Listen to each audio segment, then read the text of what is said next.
Wait ലോസിന് വേണ്ടി തയ്യാറെടുക്കുന്നവരാണോ നിങ്ങൾ? എങ്ങനെ ഹെൽത്തി ആയിട്ട് നല്ലൊരു ബ്രേക്ക്ഫാസ്റ്റ് ഉണ്ടാക്കി കഴിക്കാമെന്ന് നമുക്ക് നോക്കിയാലോ. ടർക്കിഷ് എഗ്ഗ് ഇട്ടാ ഈ റെസിപ്പിയുടെ പേര് ടർക്കിഷ് എഗ്ഗ് എന്നാണ്. അപ്പോൾ 2 എഗ്ഗ് ബോയിൽ ചെയ്തെടുക്കുക.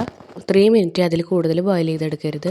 പിന്നെ ഇതിലേക്ക് ആവശ്യമായിട്ട് കുറച്ച് ഗ്രീക്ക് യോഗട്ടോ അല്ലെങ്കിൽ പ്രോബയോട്ടിക്കോ എടുക്കുക കേട്ടോ. ഗ്രീക്ക് യോഗട്ടിനാണ് ക്രീമി ടെക്സ്ചറും ടേസ്റ്റും ഉള്ളത്. പുളിയില്ലാത്ത തൈരായാലും കുഴപ്പമില്ല. പിന്നെ കുറച്ച് ഗാർലിക് ചോപ്പ് ചെയ്തെടുക്കുക കേട്ടോ. പിന്നെ ഇതിലേക്ക് ഡ്രസ്സിങ്ങിന് ആവശ്യമായിട്ട് കുറച്ച് ബട്ടർ ഇട്ട് കൊടുക്കുക. ഒരു പാൻ ചൂടായി കഴിഞ്ഞ് കഴിഞ്ഞാൽ അതിലേക്ക് ഈ ചോപ്പ് ചെയ്ത് വെച്ച ഗാർലിക്കും പിന്നെ ചില്ലി ഫ്ലേക്സ് ആണ് ഇട്ട് കൊടുക്കേണ്ടത്. ചില്ലി ഫ്ലേക്സ് ഇല്ലയെന്നുണ്ടെങ്കിൽ സാധാ മുളക് പൊടി ഇട്ട് കൊടുത്താലും മതി.